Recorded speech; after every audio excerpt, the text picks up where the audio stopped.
the breath and choke in my chest. So fight, fight, fight. You're thinking that it's time to break. You think you're gonna dominate. You follow your human nature. You're like an animal. And what I need is you. 'Cause what I never do, I can tell you. Please don't stop, don't wait, just come along.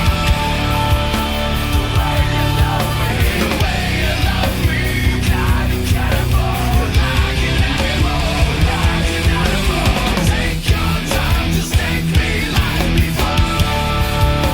The way you love me, the way you fuck me, supernatural. You're like an animal, like an animal. You think you might be burning out there, you might, but the sweat is like a lava drip on your skin. So break some down on me, stiletto stomping my teeth. I won't beat, and then I feel the quickening of your heat. You fight, fight, fight.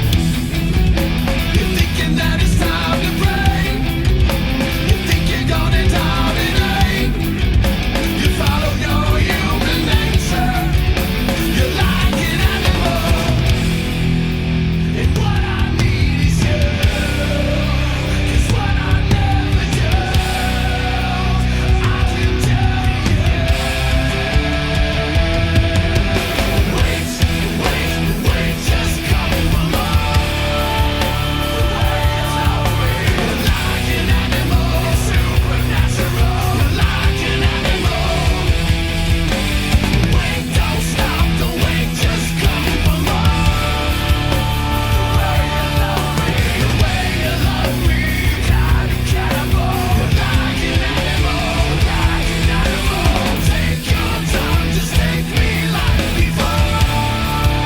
The way you love me, the way you fuck me, supernatural. You're like an animal, like an animal. You're like an animal. It's supernatural. You're like an animal. It's supernatural. You're like an animal.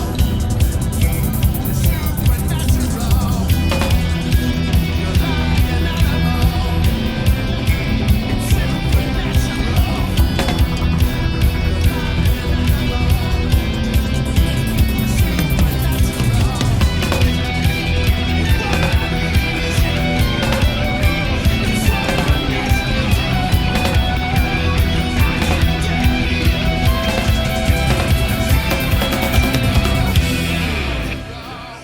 You think you might be craving to go. You might, but the animals is super hot in your throat. You bite, cutting up my teeth and chop too deep in the flesh. I won't rest until I feel the breath and choke in my chest. So fight, fight, fight, fight. You're thinking that it's time to break. You think you're gonna dominate. You follow your human nature. You're like an animal. You're like an animal.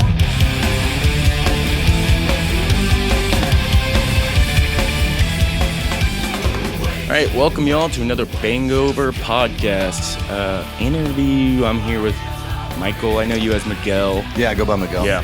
Birth name is Michael. Aaron. Aaron. Aaron. A-Rod. Yeah. It's a moron. And Gilly, right? Yeah, that's Right. what it's good. Crazy Michael story Gilly. about that. My mom tried to name me Elvis. She's a Hispanic lady, so she loved Elvis, right, growing up, not Hispanic, but she was obsessed with him.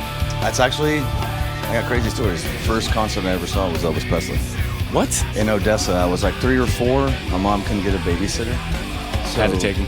So she took me. Had to take me, not him. And I remember it, dude. I still remember it. I have a crazy memory. So anyways, so she tried to name me Elvis, and my dad was like, no, but hell no, you're not naming him fucking, can I cuss? Oh, yeah. Not naming him fucking Elvis. And she's like, okay, so I got Michael after the Archangel because she's super religious. Okay, she loves And then Elvis. Aaron after Elvis, Aaron Presley. Oh, okay. Yeah. And then Gilly after the dude that got her knocked up, my dad. That's where Gilly came from. Yeah, I had to take his name. Son of a bitch. No, he's good. Yeah. Well, he's not with us anymore, but he's... That's a whole nother story. Sorry to hear that. Yeah. No, I feel you, man. Both my parents passed long away. Oh, did they? Yeah. Long time? I'm sorry, brother. No, it's all good. Long time ago. Wow, from what? Did you mind me asking? Cancer. 'Cause you're When I was young. like 11, my mom, and then my dad just of a lot of health problems when I was like Oh, really? 24. Wow, man. Yeah. Sorry to hear that. No, it's all good. Yeah, my Makes dad me did stronger. cirrhosis of the liver, cirrhosis. Major alcoholic. He just, Ah, fuck. they're like, you're gonna have to stop drinking if you want to live. He goes, what? Oh, man. Yeah, he didn't. And then by the time when they're like, no, literally, you're gonna die tomorrow. He's like, I guess I'll quit. Too late, dude. That's like my worst fear is that like I get some sort of disease. Cheers, Dad. Or fucking, gee, pour one out on the ground. It's fine. This is green room. Shout out to Indian Roller for letting us use this. Yeah, thank you guys. Yeah. If I thank if a you guys doctor for told having me us. I mean, I having couldn't us, having me. drink Jesus anymore, I don't know if I'd be the same person. What? If I couldn't drink alcohol, I I guess I man, could get over it, find something else. You know, you do it for so long, there has to be a certain point to where like you're gonna do it until you die, or you're like, I'm done, and you Well, it's just just how you're you just do done. it, I guess. You know, if you're not, don't be a raging alcoholic. Well, when As I'm drinking. Yeah. That is a podcast. I mean, I drink every day. It's just I don't ever get like violent when I drink. yeah. I just get fun. Well, the thing is I just get I've fun. I've told some people like there's some people that drink like they're trying to get shit faced Yeah. immediately. I just like beer and it's like my meds. You know, it keeps me chill. But I don't. You sip, yeah. I have too much shit to do. I got to play drums. I got to work. You know, I can't be shit faced. or hungover all the time. Yeah. So I'm like, I drink, a lot, but it's just chill. It's not a like, minimum a lot. Yeah, It's I'm not just trying to every- fucking yeah. forget who I am. Basically, is what I think what everybody does when they fucking drinks way too much. I You're got like, problems. you just don't like yourself. Apparently, I love myself. So, and I love what I do. So I just chill with it. You know, I'm like, Yeah, take it easy, especially because we're drummers. Like, yeah. we don't. Well, you can't. We Yeah, have we to can't, like. yeah. Well, we don't have to. But if you want to be a working drummer and be a good drummer, I've talked to a lot of drummers on this podcast, and drinking was one thing. Like the people that did drink and get up on stage. yeah.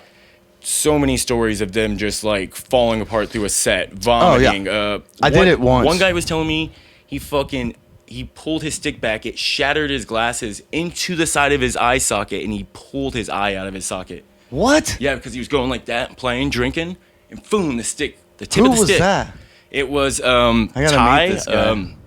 Ty Denton from Laser Tusk. Wow. Yeah, no. he comes in here all the time too. He works at a comic book Introduce me. store. I will. I'm like, Yeah. hey, one eye guy. what's up?" drummers. Except I got both my eyes. Yeah. And I've never. He just said he fucking immediately threw the stick and it hit like this chick in the audience, just like boom, KO'd, and he was screaming and he just put his eye right back in his socket. What? Yeah. That's almost one of those. I'd have to see it too. Yeah. That's kind of fucking crazy. And what's funny, you talk about that too, throwing your stick out. Like that's the drummer thing to do, right? I have such a, what's the word? Like I worry about so many other people and stuff. I'm like, what if I throw my stick? You know, like yeah, fucking whatever, man. Boo. I'm like, It's broken what if as well? Somebody just goes, hey, honey, do you want to? And then right in their eye, like seriously. Murder. You get Or- charged for. Yeah. You get charged I'm like, for people murder. just throw. I'm like, man, I've tried it a couple times. Usually what I love doing, it kind of looks cool. I don't know if you've ever done it. But when you crash on your cymbal, let go of it. Yeah. Drop them, grab another one. No.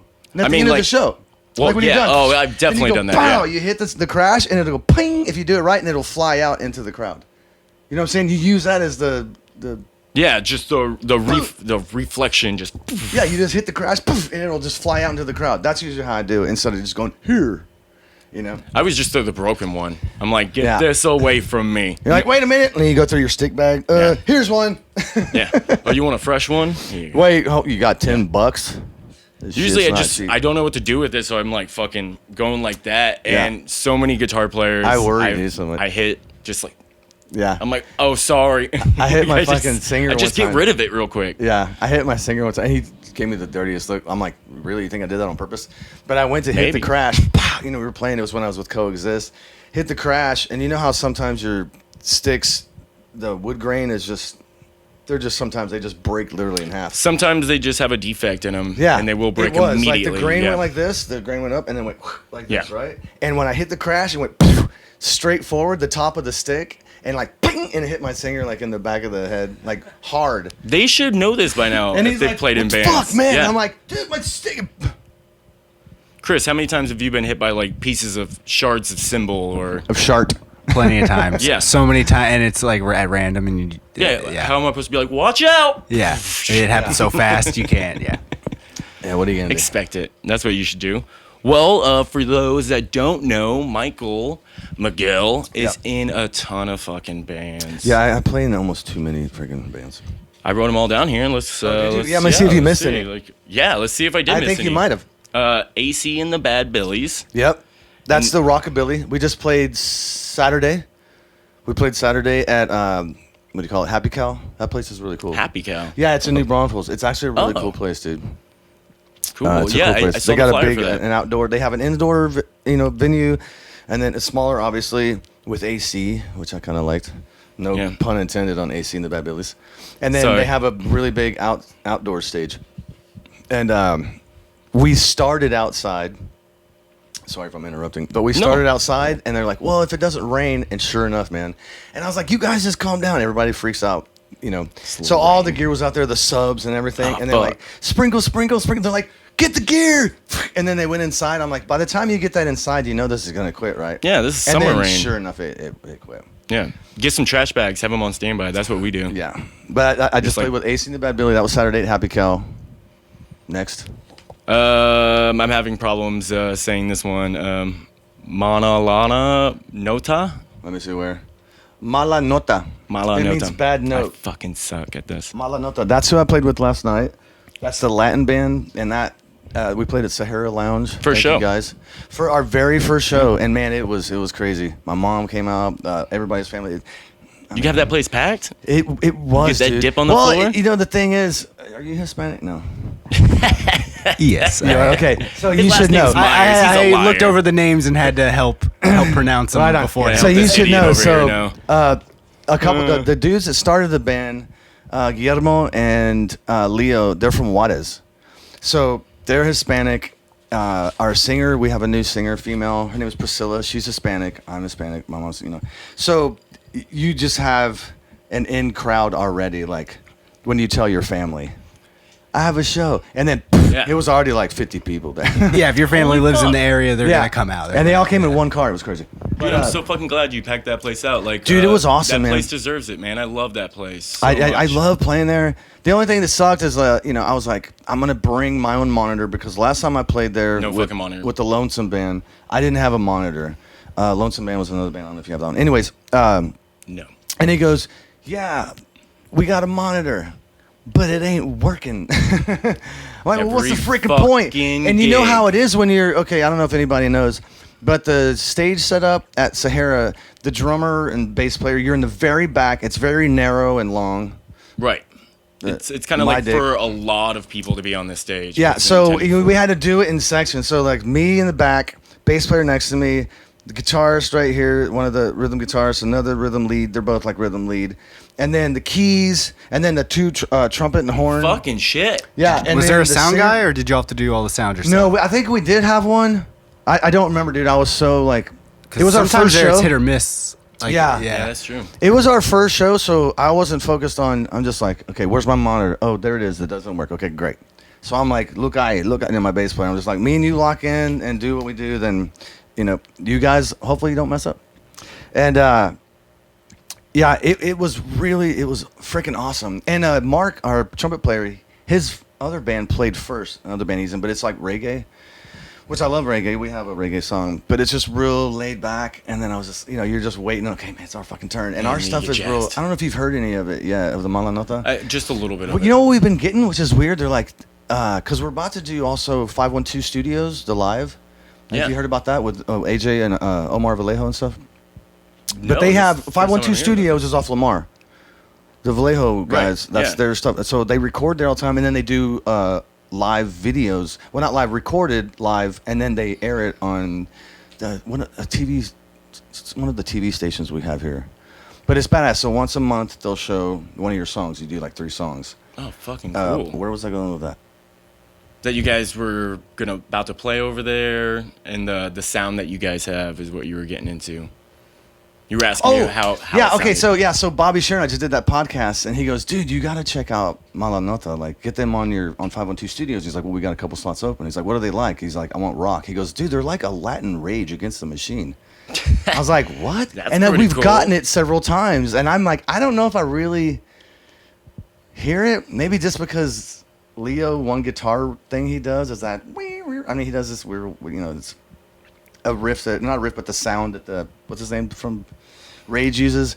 Tom It's like that whammy Yeah, Tom sound Morello. or like that Yeah. high pitched. Yeah. Yeah. So we've been getting that a lot. I'm like, really? We sound like a Latin Rage? I don't really feel it, but What maybe. style of music is Latin music? Is that like, would you call Well- it Latin groove? And Well, that's there's- like there's this different, type there's of like Latino, drum there's like beats. Tejano, Latin. It's just that I think it's the Is it like a cumbia? with Like ours. you No, use this- 'cause no, but there's a that's what they matching wanted. drum That's beat, what right? that's what we're working on next is getting some cumbia in there. But I think a lot of it's like attitude. But like some of the beats are like.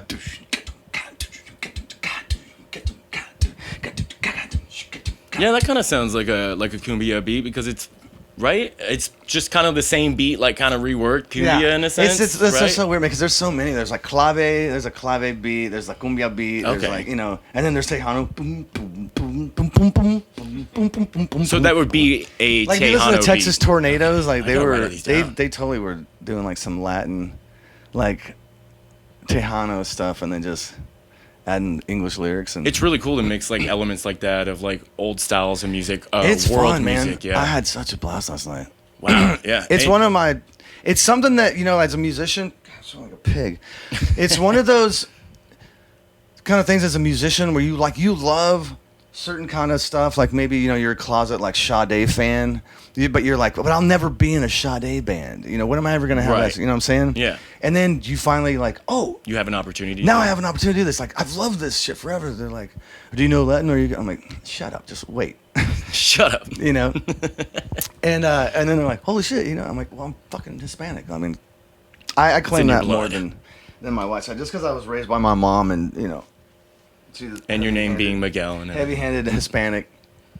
But yeah, man, it's so fun. And what's cool about Mala Nota is that all the grooves are different. They're not the same. Like every song is so different. One is that like, and then one is freaking like a reggae song, but with a Latin vibe. I think I was telling you, like it's a feel that you just add. It's an attitude.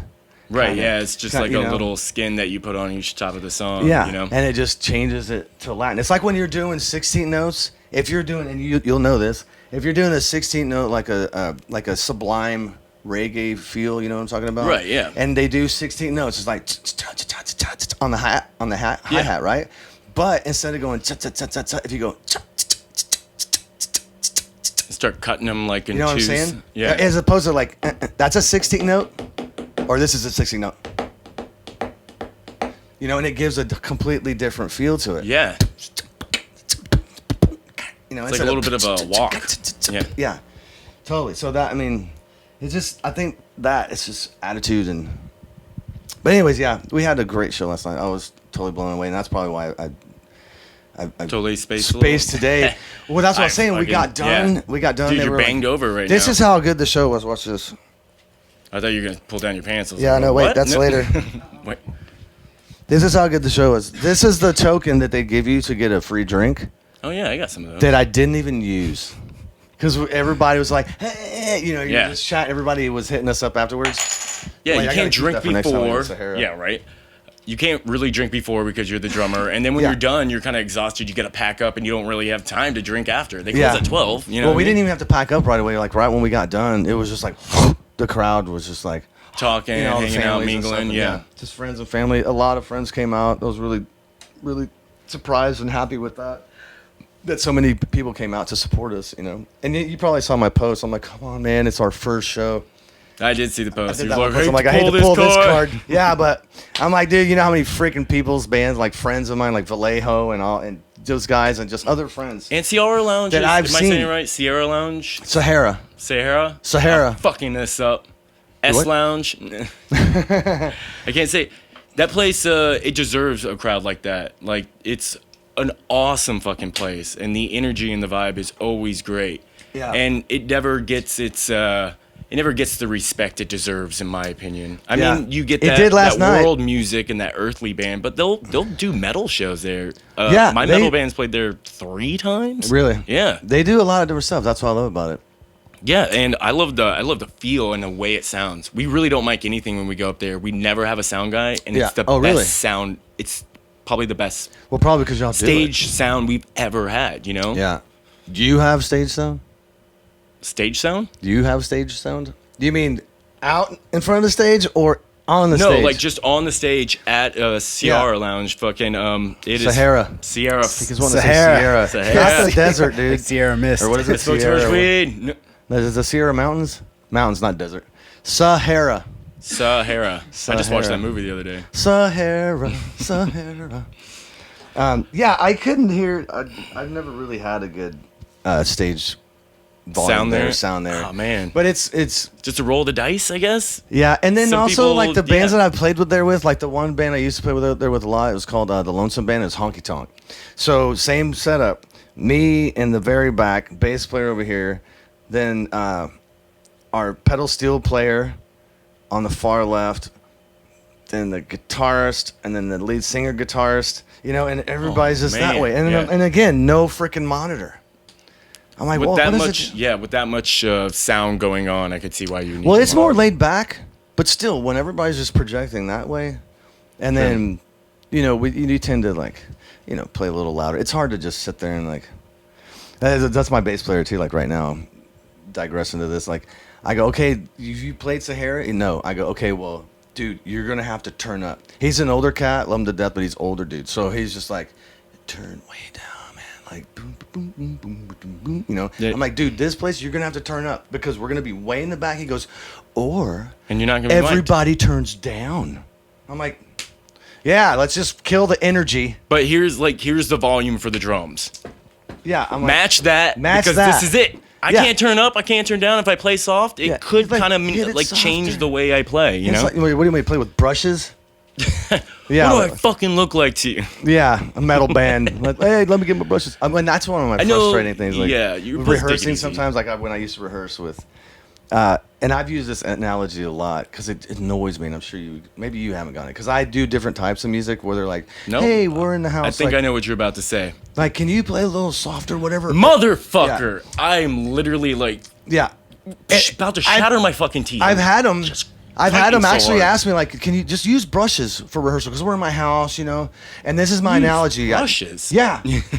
and I go, okay, well, check this out, Let me dude. do a drum roll with a brush. I go, I can play with brushes, but we're about to play a huge show, right? So can you imagine if say who Dallas Cowboys were playing the freaking Super Bowl, and they go, all right, we're gonna rehearse, we're gonna practice for the Super Bowl. You know, we got to win, but you know, everybody just kind of chill out, just walk the ball in, and let's just walk. Yeah, the we don't need to plays. put the It'd be pads like on. telling the guitar player to practice with an acoustic guitar for an electric set you Exactly, have later on. but they don't get That's it. that's a What? good way of putting it. Like, I'm like, you know, just imagine walking the ball. What happened?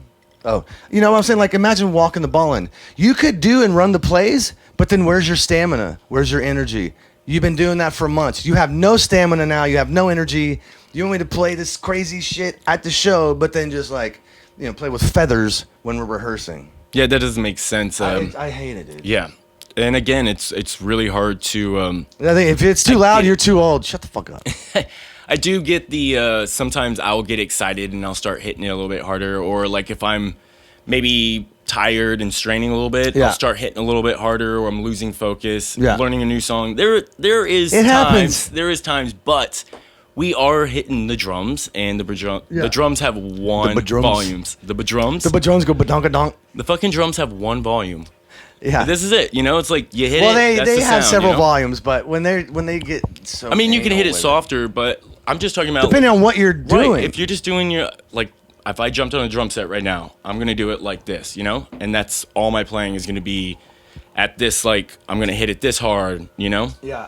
And Is when that I what play, you told her? yeah. But when I play a show, right? Hit it this hard, baby. When Get I play ready. a show, it's a lot. I'm hitting a lot harder because Yeah. I'm more excited, and there's I know, it there's happens. really no way to prepare for a live show because of the excitement, the energy Yeah. that you're putting into it. It happens. So, You just gotta try and focus. practicing with which brushes is which fucking I'm bull. forced to focus. That's why I freaking play in like 333 and with I listened to them. Yeah, they've been So you guys I been can around hit for a while. freaking hard and not have to like worry about it. Yeah, and that was the other band I was going to bring up. What now? It was 333. That would be the next band I was. Yeah, gonna yeah. Yeah, we're taking a little break. We're doing an EP right now. It's our second EP. I think what the plan is we're going to do 3 EPs for Okay. 333. Oh, And then once clever. we get... Yeah, close that... Oh, there's no. Good thing it's not hot in here. No, it's How was the podcast? I lost weight. Yeah, we talked. We sweated out. Did you have to pee a lot? hallucinate a little? No, I peed out of my pores. We have some mushrooms too. If you just really want to turn this into a sweat lodge experience, hell no, yeah, no. we'll Let's do record some everything. yoga. Hey, let's do some yoga. You got a goat? Because that's really popular right now. Goat yoga. Goat What the yoga. fuck? Did you just have a goat in the room? Have you heard about that? No. It's fucking retarded, dude. It's goat, like you're doing yoga. We're getting sidetracked. I'll real quick. You do yoga, and then a goat stands on you and shit. Like a little bitty goat. And shits on you? No, it doesn't Okay. shit. I said and shit, not shits. That's the apostrophe S. So That's what, this plural. ghost just giving you a massage with his little hoofs? I don't know what he's doing. It's fucking weird. But anyways, yeah, so 333 we're in the studio right now, finishing up. I've already laid, my drum tracks. That was first. You showed me some of those tracks, right? A couple weeks, maybe about a month ago. I think that was a long time ago on our first one. I remember sitting out by that backboard. You were I remember. talking about. No, I think that's the first one that we Motley did. Crue thing where you're like, you know how like fucking Tommy Lee always does this. He's like, it got me inspired. That was it. Yeah, I go, Exactly, okay, we yeah. need to do a fucking like a Motley Crue ending. Nobody does that on live record, not live, but like on studio recordings. Yeah, they're it just was kinda like like their signature boom, move. boom, catch 'em, boom, song's done. And I was like, dude, I idolized Tommy Lee and Motley Crue when I was growing up. So I'm like, I want to freaking, just a crazy like fill ending over the top shit you would hear live. Yeah, You right. know? Yeah, But nobody does it. And I'm like, I'm going to fucking do it. And so it's I a didn't- rock and roll ending. Yeah, and I didn't tell him. I'm like, hey, I'm just going to do you just wait. I told the producer, the engineer, I'm like, just wait. Don't stop. I'm before gonna I'm do something. And then the other guys were like, what the hell was that? And I'm like, well, they're like, well, you didn't like is it? that wrong? And they're like, that was sick. Yeah. So then they're like, now we got to follow it. Okay, so then they all got on board and they were just trying to, follow and stuff. And now, yeah, it's a freaking great ending. And now I can say, I've done it. Yeah, dude, that was cool when I listened to it. Yeah, it was fun. To come up with it on the spot in the studio, that's like the best, right? Because you didn't overthink it, you didn't plan it out too much. Yeah, It kind of no. just came out of you, yeah. Yeah. Because sometimes when you have a great idea, you could really sit down and think about it. Like, okay, how do we make this? And then you start losing what the song Yeah. is about, and you're like, fuck, it's not Like, even what was fun I talking anymore. about again? Yeah, in the Nothing. moment, you know. Yeah. They say like great songs are written in like 20 minutes, you know. Yeah, just right there the on the ones spot. you work on too. Yeah.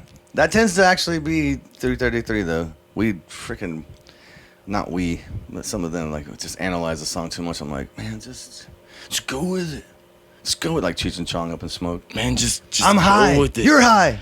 Just go with it. That sounds like me so much. Just like always being like, you just gotta let it. You just gotta feel it. Just gotta like just come let over it you. flow out. Don't force Yeah, it. yeah, they're like, how many times are you playing this part for? And I'm like, you just gotta feel it.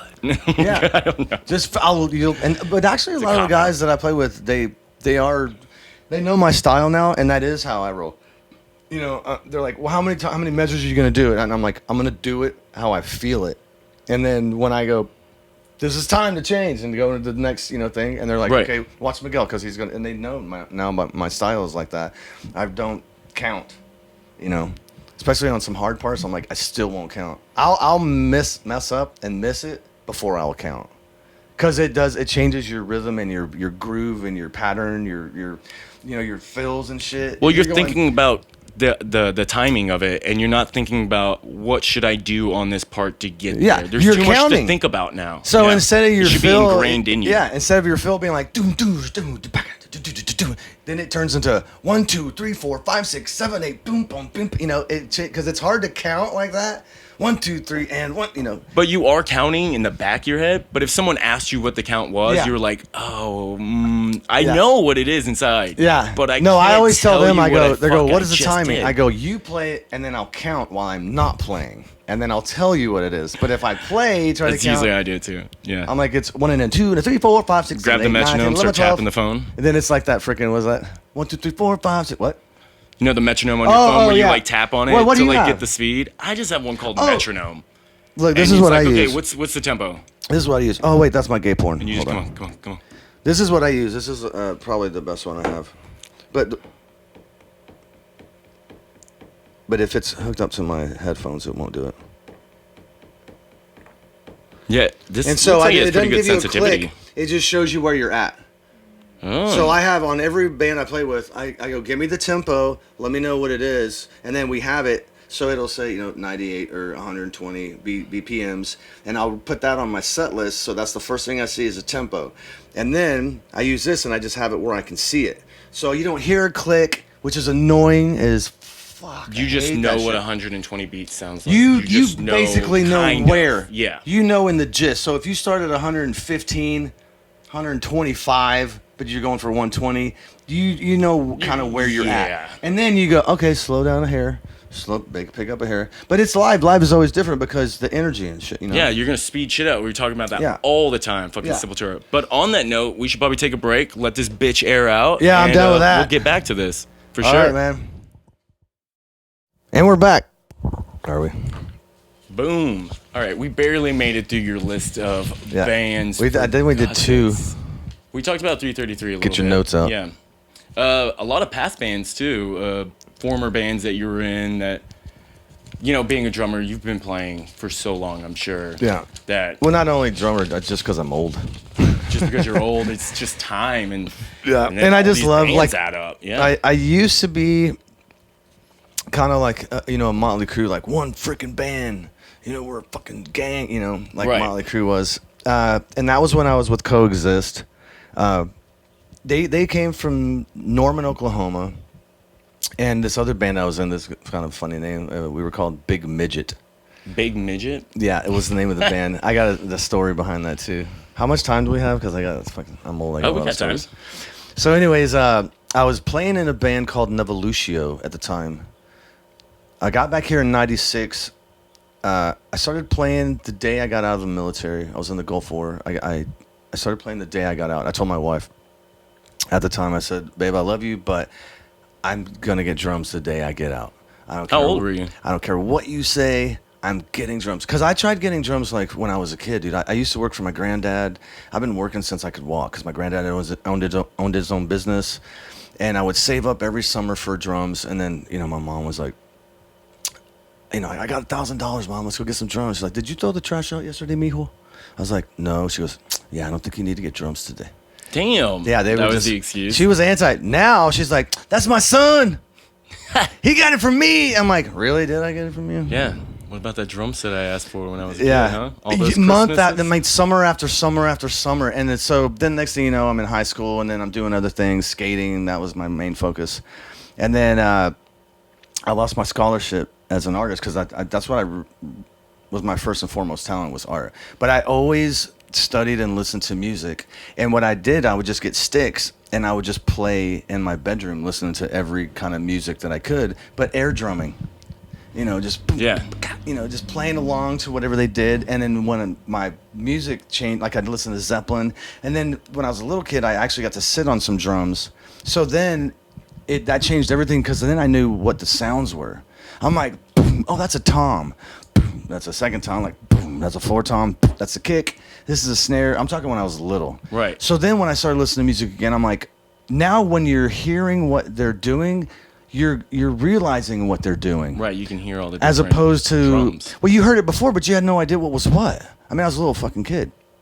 And then I started listening to Bonham and then Ghost Notes. I'm like, oh, so you would just, and I was just kind of smart about it. Okay, if he's going crack and then, there's a Ghost Notes, so you would just hit it softer, know? That's And really so what it I is. just started doing that and then listening to jazz and and then hip hop and then funk and Just everything. all kind of clicked for you. Yeah, and then when I finally would sit on some drums, people, I'm like, oh, you got drums here? Can I sit on? Like, do you play? I'm like, well, in my room on some pairs, Yeah. air drum, and they're like, oh yeah, whatever, go ahead, sit down. And then I'd sit down like, and they're like, You what just the have it. hell?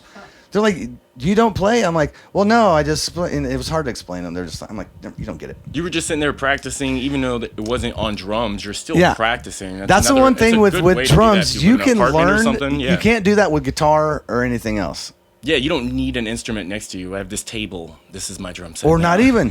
Just freaking airplay to it. Like, just I like have to your tap my sticks in your feet. hand and just act like you're playing. Tap and dancing. You know what's going on, if you're smart about it. And I've been fortunate enough to be smart about it. And then, so the day I got out, I told her, I'm like, I'm going to get fucking drums. And then I go, okay, well, I'll make you a deal. I found a place. It was in San Diego. I said, they rent drums. I'll just rent some instead of buying some. It was like $75 a month for a nice little Lugwood kit. Not too bad. No, a month? I mean, they're a little bit cheaper now, depending on what you get. But Are I could they? see, yeah, Rock and Roll Reynolds, you can get one for like $30, $40 a month. Really? Yeah. I mean, there's Those like a assholes? $200, $300 deposit that they kind of hold. Yeah, they didn't do any Yeah. of that. They were just really cool. But anyway, so I got some drums, and as I was coming back from the place that I rented from, I stopped at where this place, I ended up getting a job, this place called Music Trader, which was like Waterloo Records. And so I had them in the back of my truck, and I go in to like get my paycheck or something, and there's this dude there, Shriguntra Dove was his name, but he went by Shri. And he was an acoustic, like, what do you call those? Like Tracy Chapman folk? Yeah, know, just a Acoustic, one-man band kind of thing. No, well, Songwriter. like singer-songwriter, but like Tracy, you know who Tracy Chapman is? No. You Uh, got a fast car. I'm gonna take it to anywhere. I don't think so. No, anyways. It's just like folk music, anyways, so he goes, hey, you got drums in the back of your truck. He goes, you play drums? I go, as soon as I get home. I'm like, I just got them. He goes, well, what kind of music you listen to? And I'm like, well, I love Stevie Wonder, a lot of Marvin Gaye. I love soul shit, like Lenny Kravitz, but I also like metal, like, whatever. And he goes, well, I do stuff like Stevie Wonder and Lenny Kravitz type stuff. I'm like, all right. So he goes, you want to jam? I go, yeah, sure.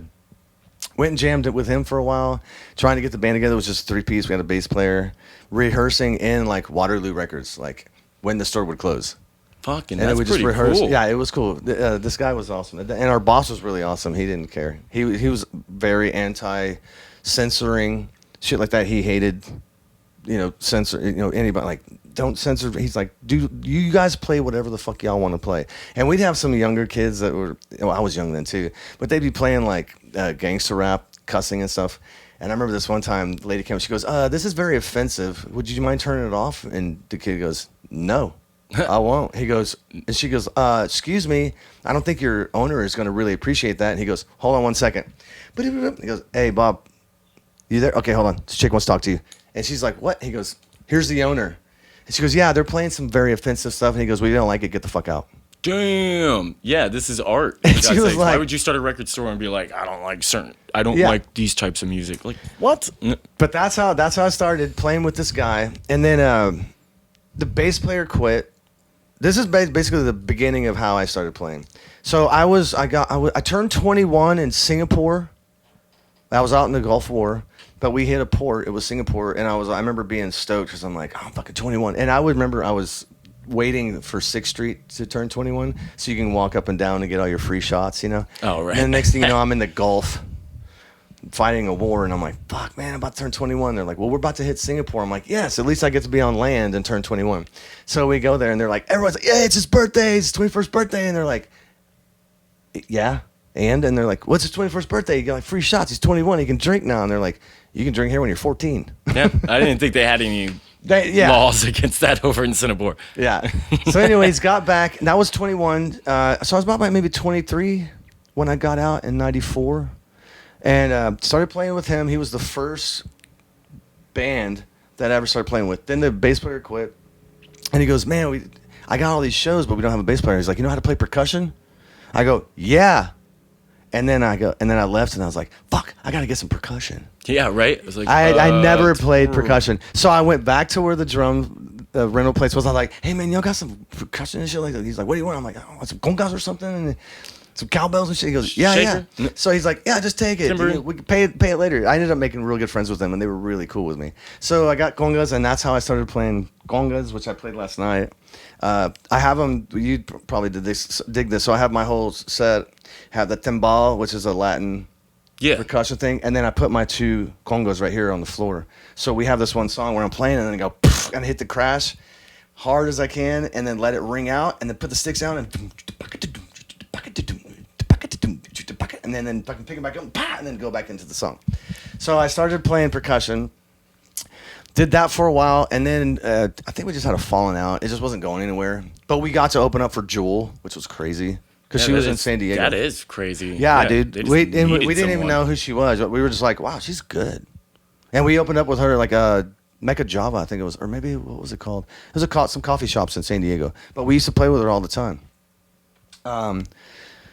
And then that kind of fell through, and then I was just still going back home, not playing with anybody, and just listening to every music I could. I was doing the whole old school, like have the cassettes in my jam box with headphones on, and then just play to every freaking song that I could get my freaking hands on. And I grew up, thanks to my mom and me too, just being smart about it, I guess. But you know, like from Stevie Wonder to Marvin Gaye to Lenny Kravitz to Beastie Boys to Led Zeppelin to Slayer, like just I loved it all. Yeah, the whole. I loved catalog. everything because I'm like I got a lot of different emotions. You know, today I feel kind of sexy and fucking like I'm gonna throw some Kravitz on, like, you know. Yeah, I don't understand anyone that listens to one type. I don't understand those people. I don't either, You're man. I'm missing like, out on that's a the lot. only emotion you got. Yeah, you're missing out on so much in life. Yeah, so much. I'm like, you're robbing yourself of so many like good feelings and emotions that music brings to your life. You know. Exactly.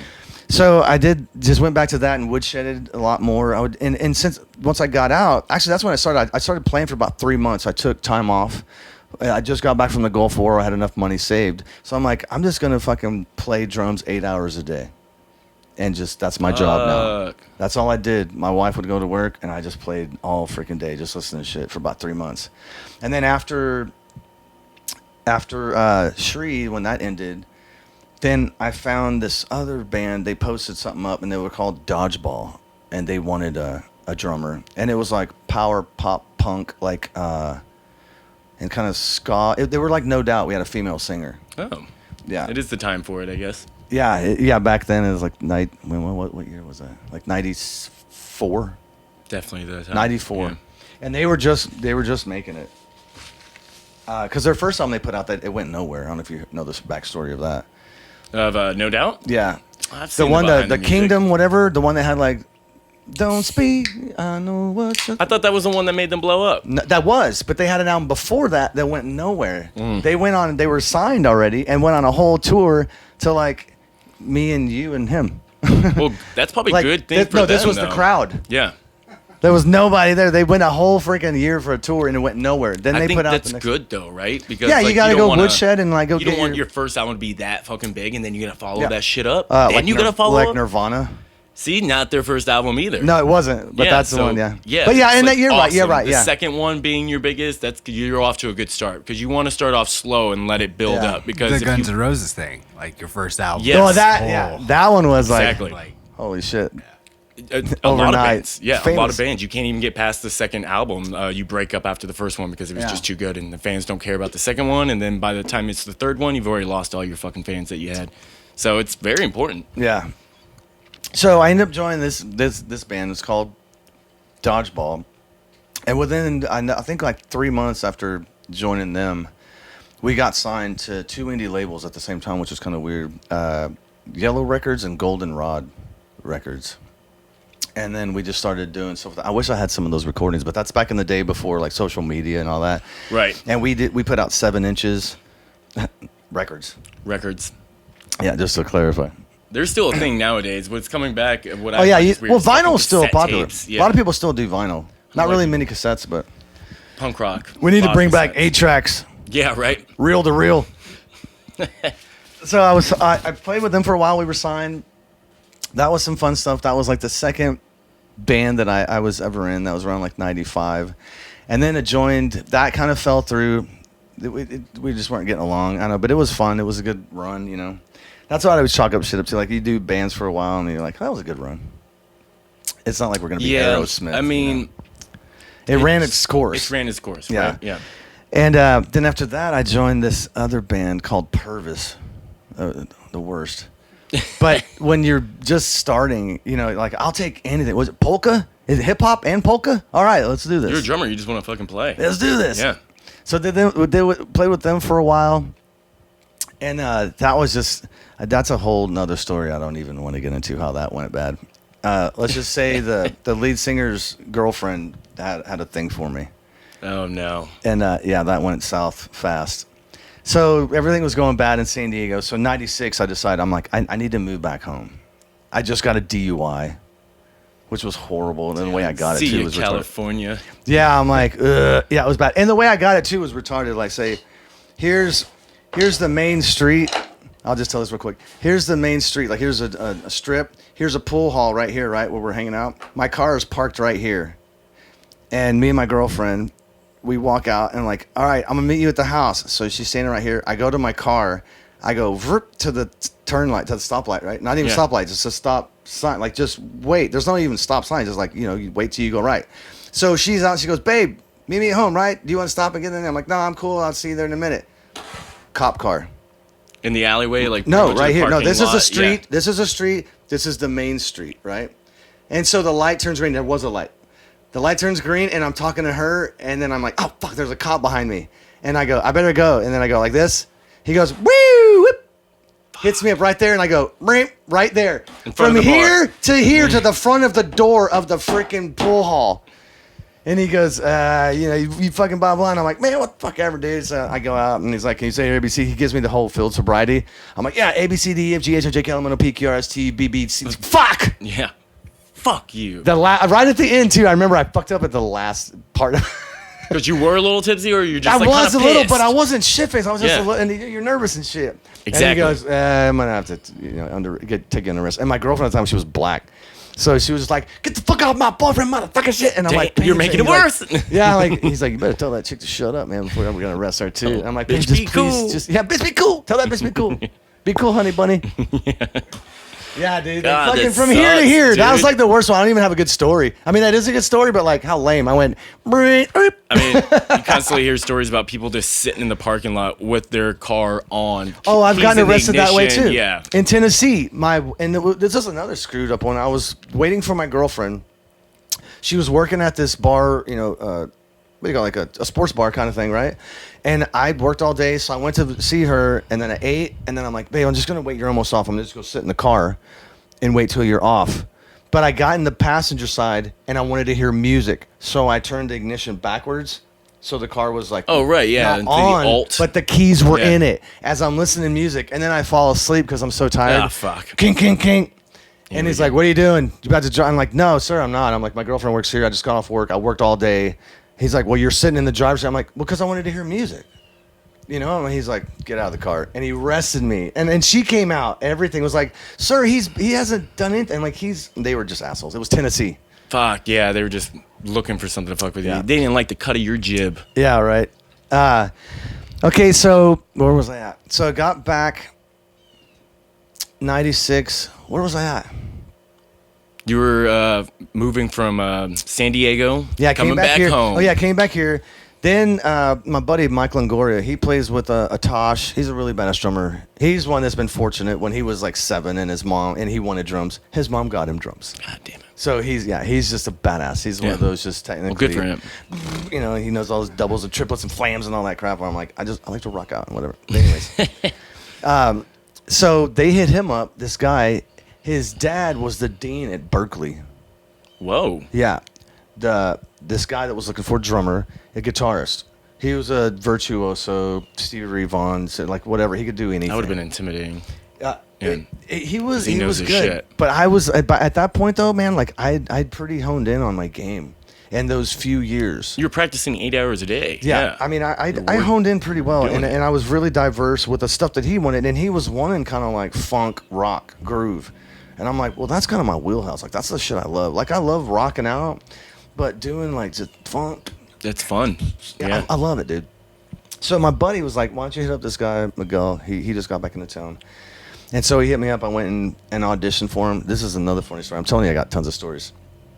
So he's in Elgin, and he gets in touch with me on via wall phone because there were no cell phones. I don't even know. Phone. I don't even know how he got. Regular I don't know how he got in touch with me, man. But he called me. I don't even- Operator, transfer me to.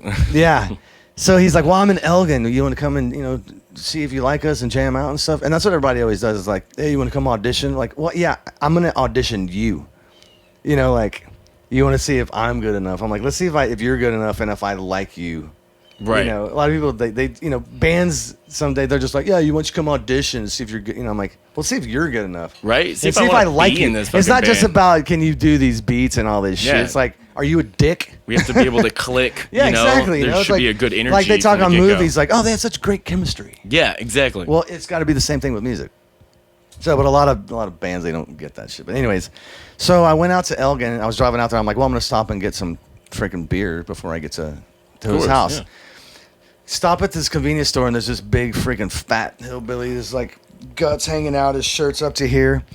And I go get a 6-pack, some Tall Boys, Lone Star. And I go up and I give him my ID. You got your ID? And I'm like, yeah. So I give him my ID. He's like, what the fuck's this? I'm like, that's my ID. I just moved from California. I've never seen one of these fancy He's like, "Oh, IDs. what's this? What? No, but this gets better. And he's like, what's that? I'm like, dude, just use your book. You got the book. That's back in the day. Everybody had the book that you look up. He goes, well, this is Texas, America. No, Wait. sir. I think this is just Texas and Wait, America's what? everywhere else. Yeah, I'm like, as opposed to California, what, you fat fuck? And he didn't tell me the beer. And right next to it, was another store. Yeah. And I was like, fuck you, give me my ID. And I walked over there, and a sweet little lady, she didn't even care. She's like, here you go, son. And I'm like, dude, I'm a veteran. I just got back from the Gulf War. Yeah, it should have shown And- that fucking ID. Well, Boom, I didn't bitch. have it. It didn't say America veteran on it this. then. They take your ID. Oh, when you get really? out. Yeah, Oh, so you okay. don't have anything that shows it. But now I do on my ID. It says veteran right now. Does she have like a cool Navy tattoo? No. Could've just flashed him like the But anchor. who knows now? Slam, Every bitch. swinging dick I see now, they have an Right. anchor tattoo. Yeah. I'm Working like, at a oh, bar, you're, we know you're that the one. Navy? You like to sail? They're like, no, it's just popular. I see so many people with anchor tattoos. I'm Yeah, like, it's Sailor Jerry's, fucking, why do you think original artwork. so anyway, so I walk over and then I just get the beer, and as I'm walking out, he's give me the stink eye, and I'm like, fuck you, and I'm holding my 6-pack in my hand. Fuck you, dude. So I played with that guy for a while. It was called Damien Palouse and the Cosmic Trigger, and that That's was a just pretty like good name. Yeah, it was crazy. But I always battle with. I'm like, do you mean triggers? Because there's like 2 of us, or 3 of us. He's like, no, man, Cosmic Trigger. I'm like, okay, whatever. But played with him. God dang, that son is fucking. We're gonna have to get some it's pounding curtains. on me. Yeah. So played with him for a while. Another like kind of falling. I think at the time I just got back, and I will admit it was me. And we've talked about you can't drink and play, And I was partying, man. I just got Yeah. back, and it's my hometown, and I just started seeing all my friends, and that's when the Ritz was around. I mean, this is Austin. It's still fucking drinking town, dude. I know, but Yeah. me just getting back to my hometown, Right. So I was just not taking it as serious as I should have, and they were. This town they were will take advantage of you. yeah, they were heavy hitters. Like I told you, his dad was a dean. Berkeley. He'd already been playing for. I mean, he was a virtuoso. The bass player was badass. We were doing shit like the Police and Damn. that kind of style, that feel. Can and you then, do like, some of those police drum beats? 'Cause It- they're fucking hard. They are. I'll show you some of the ones that are. What's that drummer's name? Stuart Copeland. Yes. Why would Yeah. I ever forget that fucking Yeah, I name? don't know how you forgot that. But I can't. My right hand doesn't move like his right hand. Does he use both hands? I really. It depends on okay. what song you're talking about, because there's somewhere he used flange. Just think about like Roxanne. Yeah. Well, that's. Yeah. It's like that. Just the coolest hi hat groove you've Yeah. ever heard in your Well, life. that's what I was telling you about. It's like that 16th note hi hat, but the way you play it. Yeah. It changes it, and then 16th note, and then you add the ones in between with your left That hand. separates just an okay drummer from an amazing drummer. Yeah, yeah. You know what I mean? Take a regular beat. Can you and play make it any of the fucking Police? Awesome. Yeah, then you already know. Okay, that guy's good. Yeah, he's on it. know. Yeah. I can't. Can you play Green Day? Okay, he can play punk. But I mean, nothing away from Trey Cool. But if you can play some fucking Police, then you're like, all right, he just obviously knows what he's fucking doing. Yeah. But yeah, so I did that for a while. That fell through. That's when I joined.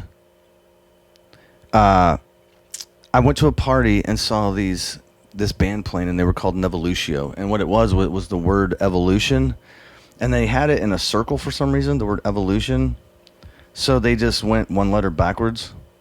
Sounds like it some connected. Devo shit. It connected, the E all the way Yeah. to evolution, and then the N was right there by the E, so they just went with Nevolutio. Yeah, it was pretty strange how they got it. They were probably high. And so it was a female singer. She had dreadlocks, jawline, Stuart McConnell. She was amazing. And then 2 twins. One, the bass player had long dreadlocks. They were like identical twins. The guitarist, short haired. They were like, let's look as opposite as we can. Like they loved each other but hated each other, you know? Right. And then they had a drummer already. And I saw him at a party. And it was like Portishead, but with a little bit Oh, that's cool. heavier groove. Yeah, it was really, I loved it, dude. Whoa. And I love Portishead. And I was like, man, you guys need a percussionist? And they're like, yeah, maybe, you know, but they didn't know who I was. They're just like, yeah, whatever, man. You know, like, whoever, dude. You know, they didn't know. Super fan. Yeah, like, okay, whatever. Yeah, sometimes you get that, and you're like, you don't realize. It's like, you guys were amazing. You don't realize how Thanks. badass I am. You just wait. Yeah. So they ended up, it was a South by, I think, and they were playing, and I found out about it. I'm like, oh, I'm going to go fucking check them out. It was at Flamingo Cantina. So I go there, and I ended up making friends with them, kind of, you know, hey, you know, at the party. Then they played the show, and then they had percussion up there with nobody playing it. So I was like, There you had it, apparently. Yeah. yeah, so I don't know what was up. They had, I think they would take a break. You know, they do like on song change, you know, like something, and one of the guitarists would go up and try to play. But you know, one of those like, boom, boom, boom, you know, like I'm a monkey, like not knowing what he was doing. Oh, okay. Just I'm gonna just hit this shit, you know, try to just- keep it in rhythm. So I've always been like I've heard it from Flea. Like I'd rather regret something I did than something I didn't do, and I always try to seize the moment. And I just said fuck this, and they were playing, and I jumped up on stage. I go, hey, remember me? Hey, and percussionists, and then they were doing some like kind of breakdown song, and I just jumped up, man, and they were like, what? And then I just started playing, and then they were like, whoa, what? And I just started playing percussion, and it was like 2 congas and 2 bongos set up, and I just started playing, and then when we got done with the show, I was in. Damn, dude. Yep. They Yeah. were like, dude, you're fucking, we didn't know you do. I was like, I told you I played percussion. That's what's up. Yeah. And so we had you saw a a man down and you were like, put me in, coach. yeah. Pull up the Put me shirt. in, Yeah, coach. you had the I'm fucking- ready to play. Yeah. So then we had Kirk Sonnenberg. He was on drums. He was more of a jazz kind of drummer. You know, where this was, I was just like, you're sitting over there on the, like, I was still on the bench on the percussion. You know what I'm Right. saying? Like, put me in, coach. Yeah. Put you in where? Your- Put me on your those seconds, fucking drums. right? Yeah. Put me on those Your fucking seconds. drums. You just and need then time finally, machines. because that was my wheelhouse, dude. Like the hip hop kind of fucking grooves, but he was more, you know, jazz. He just didn't have that. I mean, he's a great drummer, but I don't think he had the right energy feel for it. And then one day we were at rehearsal, and he had mentioned like he was gonna, you know, he was bowing out. He wanted to do some other stuff. He was gonna start doing piano and shit. And I go, you mind if I sit on the kit? And they'd never fucking heard me play drums at all. And we were at rehearsal, and I was on the percussion, and I sat down on the kit and just started fucking just playing what Just destroy our it. songs, not trying to destroy it, just playing the grooves that our songs were. Because I already knew the songs because I'm sitting there on percussion, listening to every beat. Yeah, I know you saw all. it already. It's just a matter of me sitting down, and I fucking sat down, and they all came back in the room because they left. They went out to like take a break, smoke a cigarette. All of them came in. They're like, what? Yeah. Why didn't you tell us you played drums? I'm like, I fucking I'm did. pretty sure I did. And from then Kirk was like, awesome. He goes, you guys are in good hands. He's like, you know, after Yeah, our that next worked show, out well for them. after our next Yeah. show, he's like, I'm bowing out. So we did that. I did that for a while. That was Nevolucio. And we played for about 3 years, man. We had really good shows. We played Soma, played the main stage at Soma. We had so many shows, and we had a huge fan base. Like we would sell out Flamingo Cantina, like wall to wall. I mean, we did good. And then Damn, that one, dude. 3 years later, that one ended up breaking up. And then I went to the Metro. Do y'all remember the Metro? It's where Dirty Dog is now. Yeah. The Metro. I went there because we were playing there. We did like a freaking, what do you call it? We did like a Led Zeppelin hoot night, and we did Kashmir, but like Nevolucio style with like all these crazy backing tracks and stuff. Oh, cool. Yeah, it was really fun. So they knew me there. I went the next night, and who was freaking playing? Toadies were playing. Some private party that they Oh, got hired to do. And I just went to the door guy. I'm like, hey, he's Do like, you mind? he's like, go in. So I ended up, and that was like the day before, or either that day or the day before that we broke up, Nevolution. And they were like one of my first family bands. Like we really loved each other. The other bands I was kind of in, it was just like, yeah, you're just kind of doing it, you know? Right. But then you get in that band, you're like, I love this fucking dude. I love you. And you you know? love what you're doing. Yeah, and you know, you just finally have like a family. And so I was so butthurt, dude. I'm like, man, this is my one good band, you know. And I'm still kind of green. You know, this is like 98, 99 maybe. And I got shit-faced, man. I was just like so bummed and depressed. I drank way too much. I go home. I don't even remember how I got home. I wake up the next morning, and I'm looking through my pockets like, do I have any money left? And I'm looking at my One of pocket. those nights. And there's this piece of paper, and it goes, Alex with Big Midget, and then his number. And I told you about the band Big Midget. Yeah. Yeah. So I'm digressing and going back. And I'm like, who the fuck, what did I do? I've joined a band like that before. I'm like, who is Blackout this? drunk. You And then- fucking drummer. Yeah. And then finally, cell phones Fucking had come out then. I had the Nokia, is like the big fucking. Yeah. It was a Nokia. So it's like 99. And all of a sudden, like, as I'm going, like, what the fuck? I'm like, God damn. Where am I? Okay. And then my phone goes off, and I'm like, hello? It's like, hey. And they're from the Valley. They're from McCallum. Hey, man, is this Miguel? I'm like, yeah, who the fuck is this? He's like, hey, this is Alex from Big Midget. You remember meeting me last night? I'm like, no. He goes, yeah, you were pretty fucked up, dude. I'm like, yeah. All right, well. What did I say? Yeah, what did I do? He goes, well, a lot of people were telling me about you, your bass drummer. And I'm like, oh, okay, yeah. Oh, yeah, Big Midget, you're in a band, right? Something like that. That's what I said.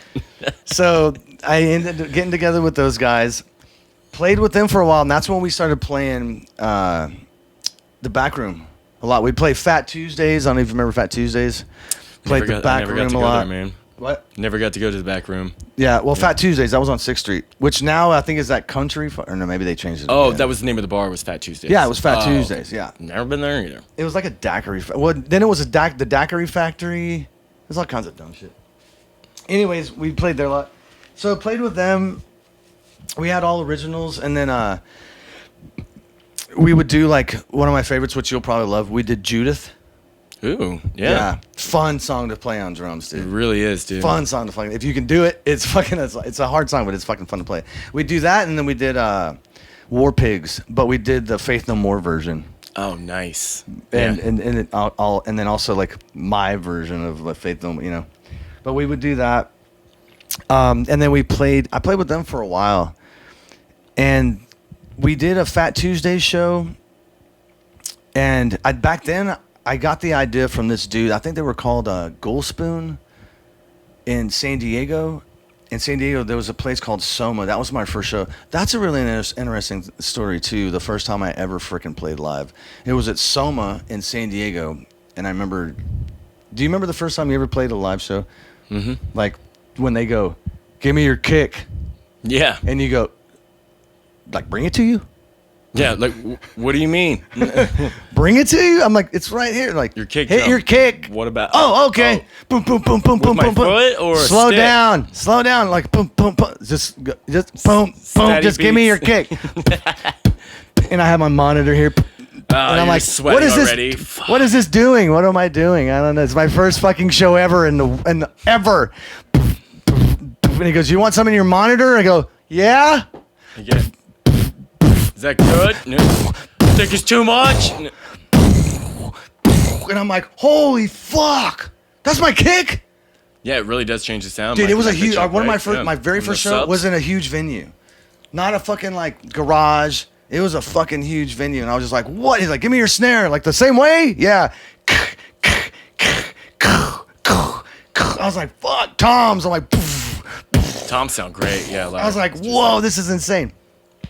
So, anyways, and so this guy that played there, you play the small stage first, and then when you do good enough, they put you to the main stage. The main stage is even insane. So this guy was in Gold Spoon. He played fucking like, here's the stage, right? Here's a drum riser, like this. Here's the drum riser.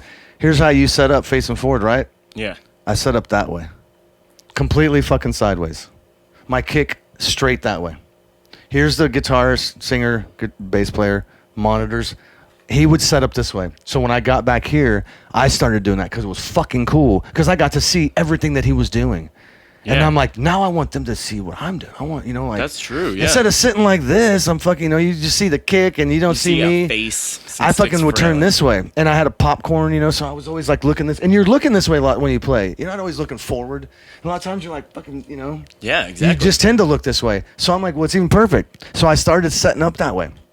So we played at Fat Tuesdays, and I set up that way, and it was with Big Midget, and then after us was this band called Coexist, and they played, and there was the dudes from Norman I told you about earlier. Yeah. Band I ended up eventually getting into. Saw them, and I was like, wow, they are freaking amazing. Like, great songs, but the drummer was like, I call it a meat and potatoes type drummer. Just very basic. Just kind of gave Yeah, you just that. Yeah. you know, no fills. But their music was not meat and potatoes. And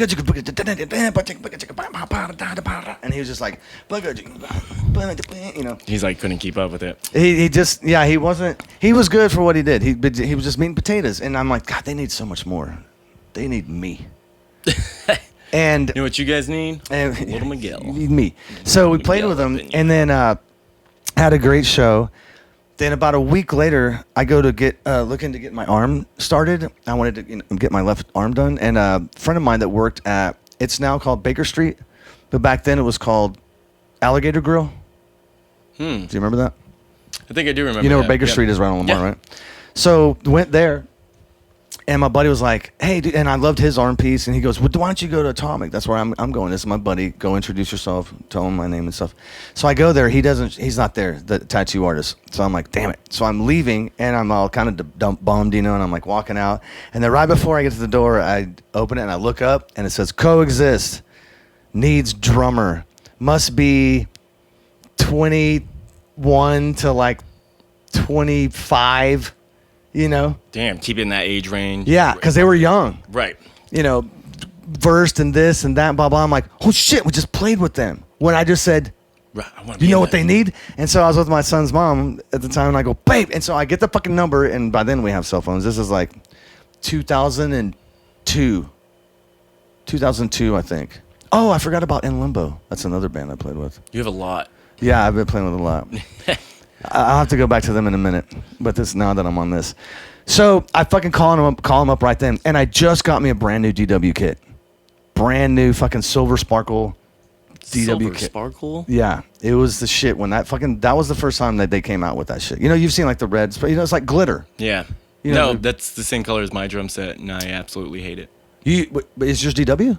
No, it's a Silver Sparkle Tama though. Oh, it's But Tama? I almost didn't buy the drum set Yeah. because of that color. It was just really cheap. It had to come like that, and I was like, I'd rather have. I don't know what it is. This I'd rather is- have everything else because nothing matches. Yeah. Silver fucking Sparkle. I know. Well, what it does match is when the lights hit lights it. hit, Yes. yeah. And that's why I went with, you see my kit now, it's the white, it's called white glass. But it's the It was almost DW like white baby glass. blue when I saw it, but it was in. No, it's it was because in the weird lights. lighting. Yeah, It's the lights, and the- that's the why I love it. carpet Like in the this room one that we really were in, changes. too. What color's your kit? Whatever the fucking lights are. I had a smoke gray one like that too. That would Yeah. just absorb colors, if you will, like Right on. turn from green to black to Yeah. whatever. To yeah. polka dotted. Yeah.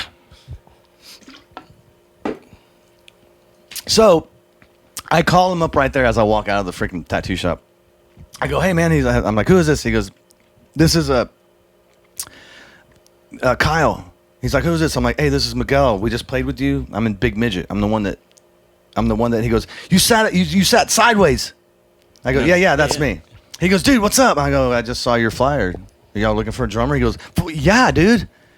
And I'm like, well, what are y'all doing? You know, when can I maybe try out if you're interested? He goes, fuck, can you do anything tonight? I go, well, about what time? He goes, I don't know, like 7 or something. We got this other guy coming in that we're going to try out, you know, and then we can come over after that. I go, yeah, cool, man. My drums are set up in the garage. You've seen my kit. I got that, I got good gear, that DW. He goes, yeah, dude, it's fucking sick. I'm like, yeah, my shit's set up in the garage, I'm just whenever you want to show up, around 7 or 8, whatever. He goes, cool. And so we hang up, and they plan to come over. I get off. I go, babe, we got to go to my house. We got to set up my drums right away. Okay, I got him set up in my garage. Oh, I don't That have weren't. fucking Yeah. stuff. I was like, I'm set up. I'm ready to go. Yeah. No, but you always play that card of looking professional, right? Yeah, of course. So I freaking get home, set it up. I rehearse for a little bit. And then they call me. They're like, "Hey, can we come over earlier?" I'm like, "Yeah, well, I thought you were doing that other guy, or like not doing, but check him out." They're like, "He sucked. Dude. He can fucking do anything." I'm like, Yeah. "Okay, we'll come over. We're ready." So they came over, brought a freaking like 12-pack of Dos Equis. No, not Dos Equis, Tecates. And we talked for a little bit. They show me this video they just recorded on VHS. Oh, nice. Do you have a VHS recorder so we can play this? And so they show me a video that they just did with their old drummer, and the music was good, man. But it was different from where we moved to. But anyways, so they're like, well, we talked for a while, getting to know each other and stuff. And they're like, well, can we hear you play? And I'm like, yeah. So I go outside, go into the garage. I mean, they follow me, and I just start throwing down beats. It's basically an audition without music. Is like show off. Oh, wow. That would have been the worst way. What can you do? I've never auditioned like that. That would suck. Yeah. So I'm just, going through every gamut of like music style that I can do. Rock, some metal and shit, double bass, anything, just all, Sublime, Beasties, whatever. I'm just throwing all this shit down. And then he's like, wow, man, that's funny. Holy shit. He goes, hey, can you do this beat? He goes, the punk beat? And I go, what do you mean the punk beat? He goes, the skate I'm like, beat? did you just hear all the other shit I just played? And Yeah. you're wondering if I can do a Yeah. like A fucking 1-2. yeah, so I just do it real quick, and he goes, "Oh, cool!" And that's what they were thinking that they really wanted to be. Oh, so that's why Kinda. the drums were always like that. They weren't, but he His vision was Kyle's vision, he was a great songwriter. So, I play that, and then we go back in. It was hot. Go and talk for a little bit more, drink some more beers, and Kyle's just like, he's freaking real OCD. He's antsy. He's like, so can I hear you play again, man? Like he was so excited. I'm like, yeah, it's about 10, but yeah, fuck it, man. So I just go out and just play some more shit, some tribal shit, and just basically show off again. And we get done, and I'm like, yeah, man. So if you want to talk to your guitarist, because it was just a singer and Kyle, the bass player. And I'm like, when do you want to talk to your singer? When he gets back in town, he goes, no, you're in. I'm like, well, don't you want to talk to Derek? No, he'll be fine. Don't worry about it. Like you're in the fucking band. I'm like, okay. He goes, here's the album. Derek's cool. Learn this fucking album. This is our new album we just put out, and it was produced and engineered by Paul Sorosky, which was their manager at the time. They already had a manager. God damn. And Paul Sorosky played for Podunk. It's a band out of what is that fucking town? It's over by the beach, not Temple. Anyways, he's a badass bass player with this band called Podunk. You never heard of Podunk? I have heard that name. Okay, well, he was with them. But so he's been recording and producing and shit. So I learn all the songs. Then I have to go in, which we were talking about, auditions. They get the biggest room with a stage that you can at Music Lab. Oh, fuck yeah, dude. I remember those rooms. Upstairs? Yeah, the big one with the stage. Mhm. And then Paul came in. Let me see this guy. Who is this fucking dude? Yeah. It's like manager has to make approval as Yeah. well, They were already down. And so he came in, and I went through the whole set list, and it was just like, you guys are good. Like, let's start doing this shit. Let's get on the road. I mean, not on the road, but like, let's start fucking, getting shows and stuff, because he was booking all our shows and Yeah. stuff. And so while we were rehearsing, though, it was crazy. I had all these new crazy ideas. I wasn't mean potato. And they were just like, what was that beat you just did? And I'm like, just this. And what was that beat you just did? Just this. And what was that beat you just did? So we just started fucking writing like madmen, dude. Like every rehearsal, we would write a new song. And it was completely opposite of what it was called. Art in the Blood of Life was the CD that they just written with the other dude. Right. Richard. Dickie is what he went by, but he was kind of an asshole, so Dickie fit. So we just started writing all these crazy new, just more progressive and just way different songs, because they were like, you can do. You have a new like, member, it kind of changes up the dynamic. well, also a little I bit could in do the, whatever. formula. Yeah. I could do whatever. Like you want They like weren't limited. you want to feel like that, where he was all crack, like. I could just do so much more than this other guy. So it changed their thought process of How we could songs write like could this be. now. Right, yeah. We can write like this. So we fucking wrote about 8 songs. And this was kind of funny. Like when we had our first fucking show, our CD release for Art in the Blood of Life, we played 2 songs That's it? from Art in the Blood of Life. And then all these new songs that people were just like, fuck. They were freaking out. They were just like, what? These are fucking like, So much give me better. CD. And then the next show, they're like, hey, those songs aren't on that CD. So you were like, know what you got to go do. Got to go record. So we went back in the studio, man, and started recording them all. But it was crazy. Yeah, the first show we had was our CD release for Art in the Blood of Life. We played 2 songs off the 10 song CD, and then the rest was all the new shit from fucking me. Sometimes the first shit that you write is not the best shit. You know? Well, it was just they had a different drummer, and now things have changed. We were night and day. Progressing. Yeah. We're going to take another break real quick. It is about that time, and then it is hot. Fucking air it out one more time. Yeah, let's get do back to it. All right.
We left off talking about coexist. Right? Are we back? Yeah, we're back. Are we black? We're back whenever we want to be back. Okay. Backstreet's back all night, baby. Let me reiterate where I was at. So they picked me up, Coexist, asked me to play with them. They were together for about 3 years with their other drummer. And then within a year of getting me, like we put out the second album, or not our first, well, they put out the Art in the Blood of Life. Right. Then we went in after we played the songs, and then our manager saw it. He was like, "Got to get in the studio like right away.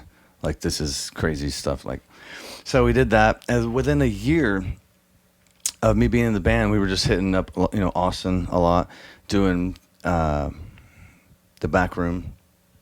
We ended up getting signed to a label out of Orange County. And the way that happened was a crazy story. We used to play Houston a lot at this place called Fitzgerald's. Do y'all remember Fitzgerald's? I've heard that name quite a bit. Yeah, it's a pretty huge venue. Still there, right? I think so. It's been a long time, man. People reference it a lot when they talk about great shows. Yeah, it was an awesome place. I don't know if it's still there because I haven't played at that place in a while. I play Houston quite a bit now, but we play like Acadia and BFE Rock Club. But anyway, so the only bummer is like every time we played Houston, it rained. It rains all the time in Houston. You know that. Every time, and I'd wake up and I was like, "It's raining." I'm like, "Damn!" I'm like, "Are we playing Houston tonight?" Always rained. So it was always a pain in the ass because you had to load your gear through the rain upstairs. Yeah. And so I always hated it because it rained. Well, finally, it worked to our advantage. We went to go play played Fitzgerald's. It was on a Friday. And I was like, dude. Then I realized, I'm like, this is going to suck. Nobody's going to be here because Warped Tour is in Houston today. So who's going to go to Warped Tour all day and then go to frickin' see us? Like, we're going to have nobody there, the fans that we had there. And so, but it ended up working to our advantage because it rained. So Warped Tour got canceled. Yeah. So when Warped Tour got canceled, we started playing. We were there. We played, and then these people from Warped Tour came. They're like, let's go see some bands, some local bands. Something, yeah. Luckily, some people were there like, let's go see some local bands. So they went to Fitzgerald's because Fitzgerald's is known. So we get done with our show. We kill it. And then these two dudes and a girl come up, and they're just like, who the fuck are you guys? Like, where are y'all from? We're like, well, we're from Austin. We just came here to play. And they're like, dude, we're from Warped Tour. You guys want to play Warped Tour? And we're like, wait, what? They're like, yeah, well, the show got canceled today, but we're doing it Monday now. Do you want to play Warped Tour? And we're like, yeah, sure, dude. Who are you again? Yeah, sure. We're with Truth. Guy. We're with Truth, the smoking, like non-smoking, thing. Truth? You've seen the commercials? Oh, my God. Yeah. Vaping is vaping or whatever. They were at fucking Warped Tour telling people like, hey, there's a better way to not. They had smoke. their own stage and all this stuff, dude. It was insane because there's stages all over the place. I went to Fun Fest and they had a Marlboro truck and you got free cigarettes. So was it next to Truth? Were they there? No, that would have been they funnier. were not there. That would have been funnier. Get your whatever the fuck out of my face. Yeah. So and it was funny because we all smoked. No, wait, I didn't smoke then, but Derek smoked like a train. He was a guitarist. So anyways, we're like, yeah, whatever. He goes, can I get y'all's number? Like, I'll hit y'all up. Y'all want to play Monday? And we're like, yeah, well, sure, dude. Yeah, we'll come play Warped Tour. Sure, man. Whatever. And so we play the show that night. We kill it. We go home. Sunday, all of a sudden, one of us gets a call and is like, hey, this is so-and-so from Truth. Do you guys still want to come and play tomorrow at Warped Tour? And we're like, are y'all really fucking serious? Like, we have to do a lot of shit to get there to do, like, we're in Austin. They're like, no, we're dead fucking serious. Be here at 8 a.m. and then come in. We're going to have all your names on the guests, when you go into the back. They told us how to get there, where all the tour buses and everything is, are. Yeah. And so we go there, man. We take our tour. We had a tour van at the time that Derek's dad helped us get, that we paid him back for. But we had a 15-passenger van, loaded up our gear, left at like 5 a.m, got to Houston at like 8. And then we get there and we're like, hi. And they're like, who are you? He's like, let me check this off. Who are you? And we're like, we're Coexist. Truth told us to come here, I think, and something like that. And they're like, oh, yeah, you're right here. Okay, well, what are you going to do? And we're like, what? Like, so this is all really we're happening. on there? Yeah, okay, so you go in, you're going to go over here, and blah, blah, and you'll find them. And we're like, oh, fucking okay. So we go there. We go inside, and we're like, hey, we're here. And they're like, okay, you're going to go on at this time. And everybody's there, dude. It's 2002 or 3. And I'm talking like The Used, My Chemical Romance, Avenged Sevenfold. No, that was after we got on there. Bad Religion. I mean, it's Warped Tour, dude. Right, you It's a can. million. People know what type of bands are on Warped There's Tour. tons of and which freaking bands. play, right? And we're in the back, all with them, in our little van. And they're all on their tour buses lined up. So we play, and nobody knows us, man.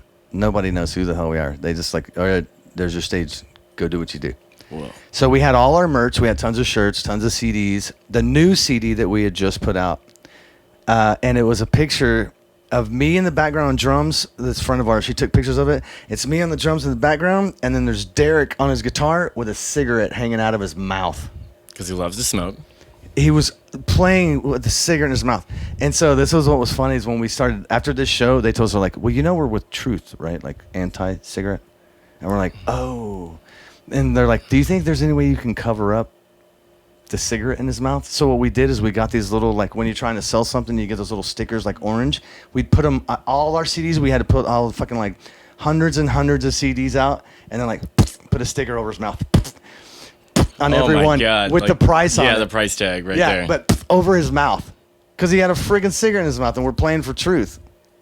Anti-cigarette. Yeah, they didn't ask you at first, like, do you guys not smoke? They Because didn't, yeah. Then we would want you to play. So we do this shit, dude. We get done with our set, and then it's just people walking by, you know, because we're not like a main stage. It's a side stage. Right. But all these people are just like, whoa, what? And they just stop. And there's just, I mean, 200 to 300 people just stop and checking us out and like, what? Who the fuck? You know? Yeah. And then we get done. We start just selling. We're going to be right over here selling merch if you guys want to come by and get some stuff because we're like, we got to make some money.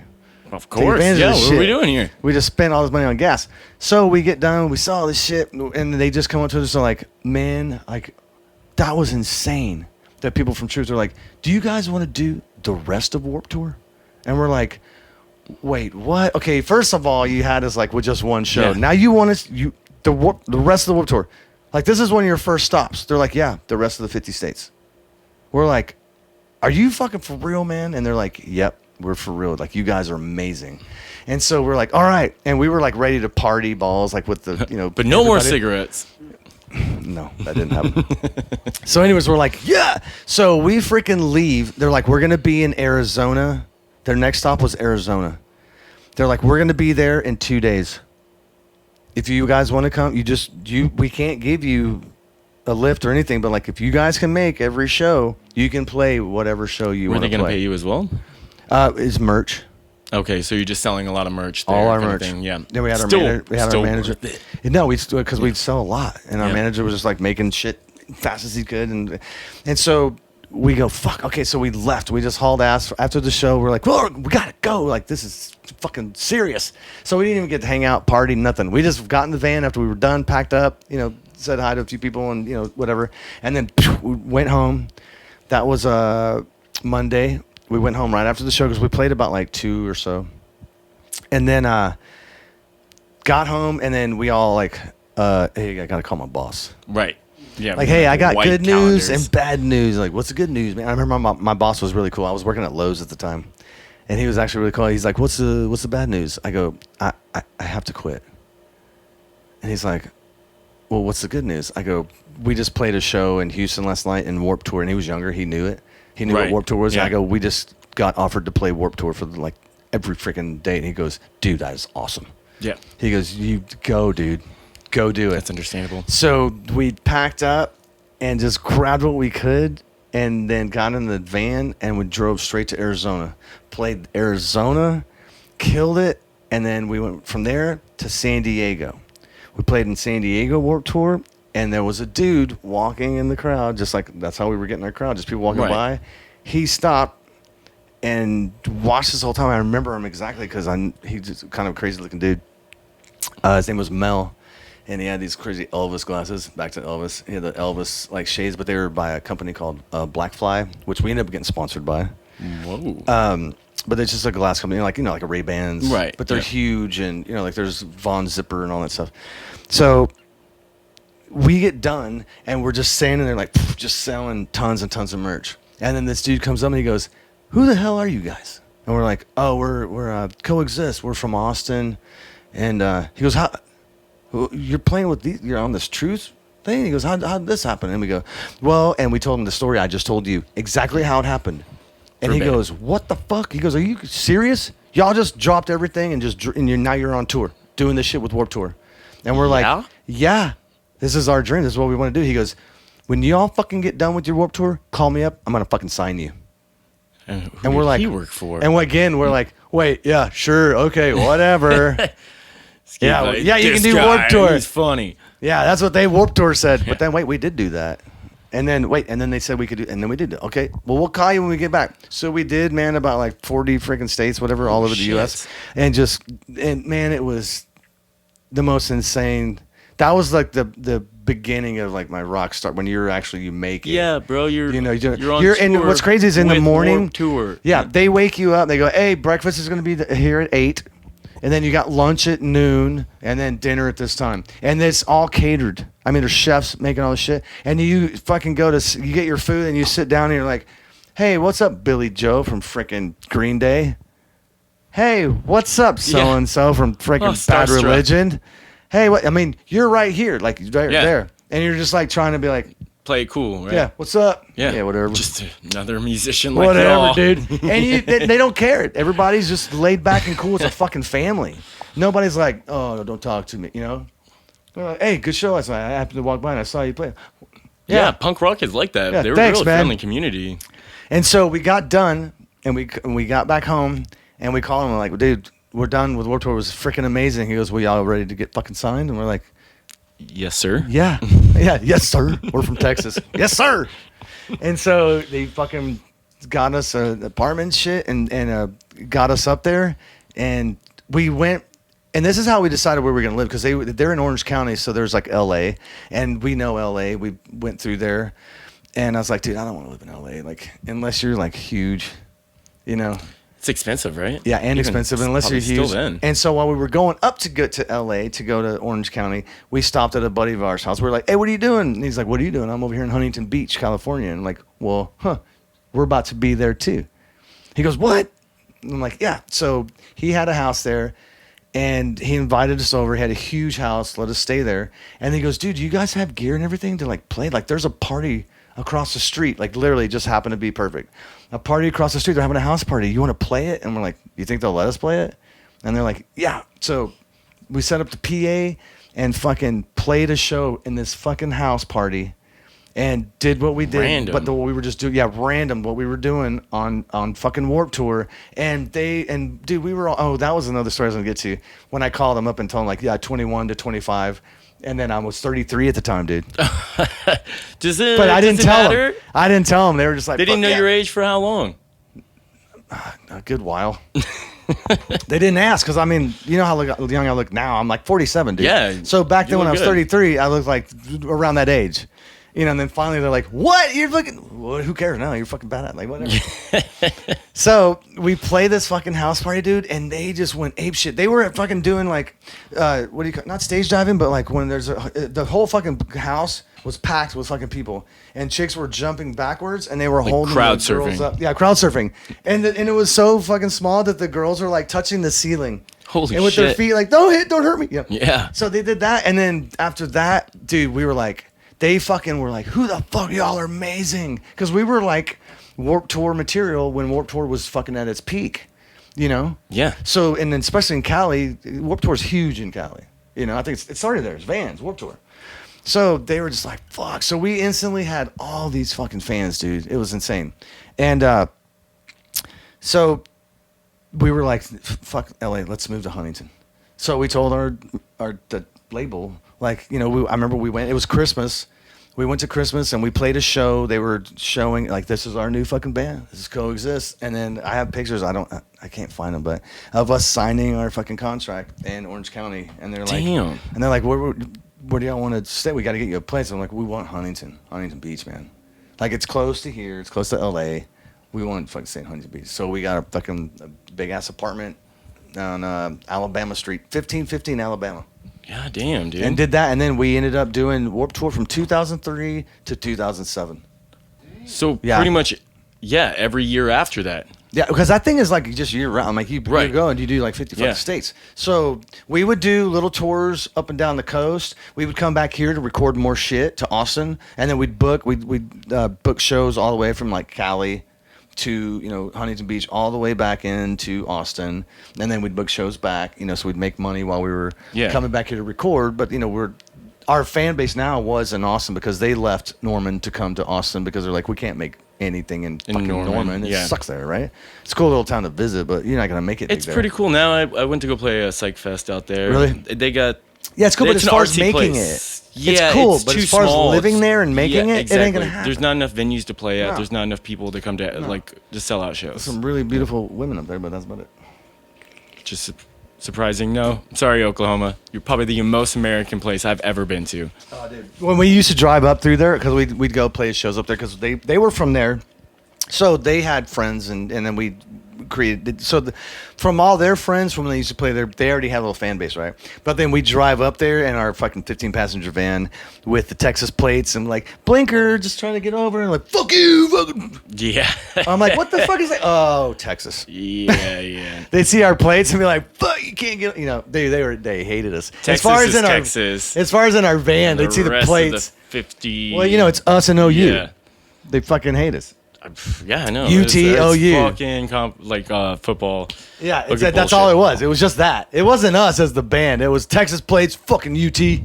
So, like in 2007, did the band? Is that pretty much like a trickle down? Well, what after happened that? was we were doing good, but we were on a major label. We were just on a really good independent label. So we were doing good because we were all single, except for the guitarist.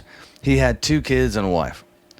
And so we were doing good, all of us, except he was still kind of His struggling. family's kind of falling apart. He was gone just all the time. No, he was just struggling with money and trying to take care of his family. And his dad, they had pretty good amount of money, but his dad was just like, it's been 4 years. Like if you're not on a major label now, like, You would've made but it's by like now. it could happen That's any minute. Pretty shitty. Yeah, Just it's really like- good. Yeah. Yeah, but his dad was just like, I can't. I'm not gonna support you anymore. Either come back home, get a degree. You got to start taking care of your family.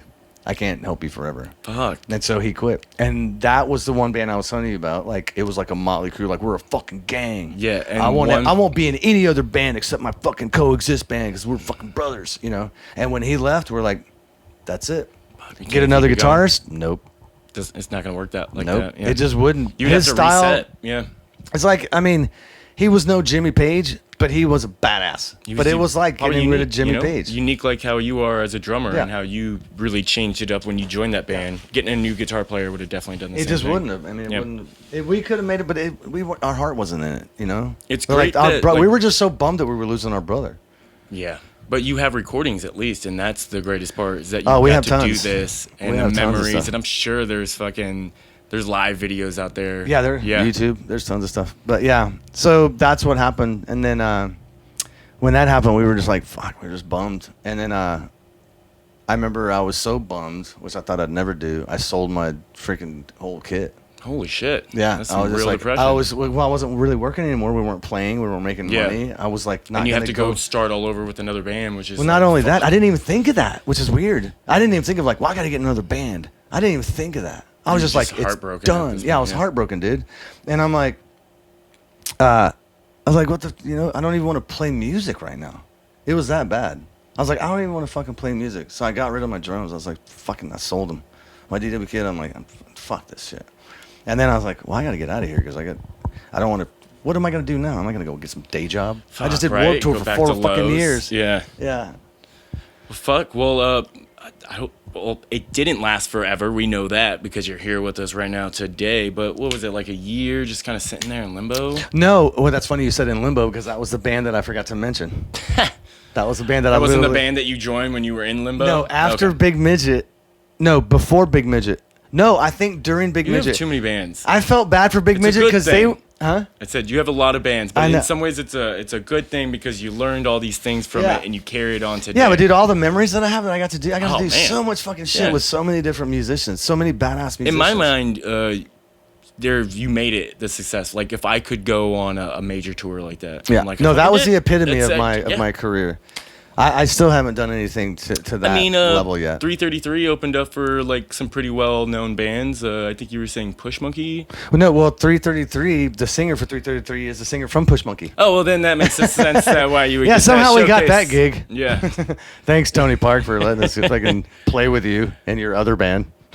Well, still, like you said last night, you guys packed that place. You know. Yeah. On a Sunday night. No, On your no, very first show. Yeah, it was our So, first show. you still got the chops, my friend. Yeah. Listening to. I wish we could have had more time just so we can get into the hot rails because when you sent me those videos, I was like, this is super addicting. This has to be like a part one of. Yes, what you were saying to the audience members, he told us earlier that you come on in, bring the bucket. Yeah, fucking bucket and the kick drum. The lay down kick. Yeah. And then maybe we can get him like a small little PA that we play through. Oh, we can could do just something. play some stuff Yeah. right here. Because Oh, all he's yeah. got is his freaking. And it's crazy because he just plays acoustic guitar. We could do everything through our board right here. Yeah, totally. Mic Oh. it, and have your headphones in. You Oh, can we hear can the whole mic it goddamn too, thing. right? Yeah, and we can play it through the podcast. We totally would do that. Yeah. Like seriously, he was bummed, man. He was really bummed that he forgot. Oh, it's all good, man. Because we It's talked about it. Because we just recorded the a. heat. I think it's the heat. Everyone's just Yeah. like, our brains are fucking boiling. Yeah. I could barely hold it. We're dying right now. For Yeah, God's sake. yeah, because we just recorded a brand new song. Like every time I go and rehearse with him, every night that we rehearse, we record and write either one or two new songs. So I mean, with Hot Reels, with Right. with Wiley, I mean, and so we're like, dude, fuck. And that was my idea. I'm like, our stuff is so stripped down, and that's what I'm excited about with this band too. It's freaking literally It's simple a and fun. kick drum turned Yeah. sideways. I don't know if you've seen any of it.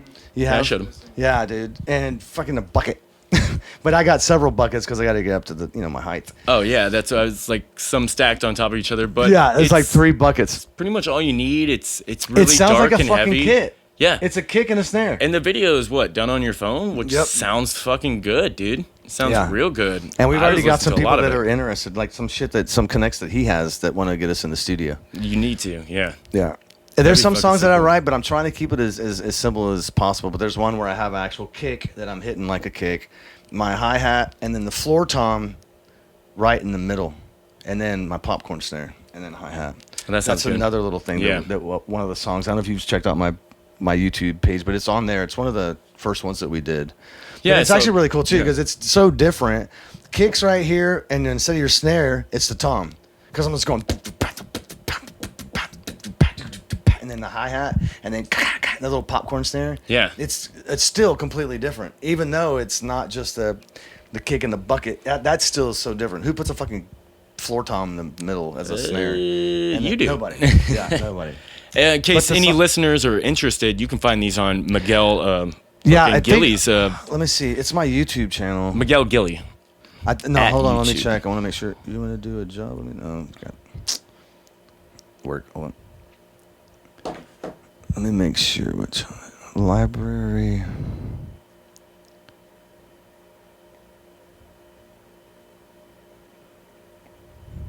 Yeah, this is the last one we just did. Let me see what it says. Oh, it's under Michael Gilly. Exact. Oh, Michael. So Gilly. Michael Gilly, the Hot Rails. Yeah, check it out, y'all. It's really fun.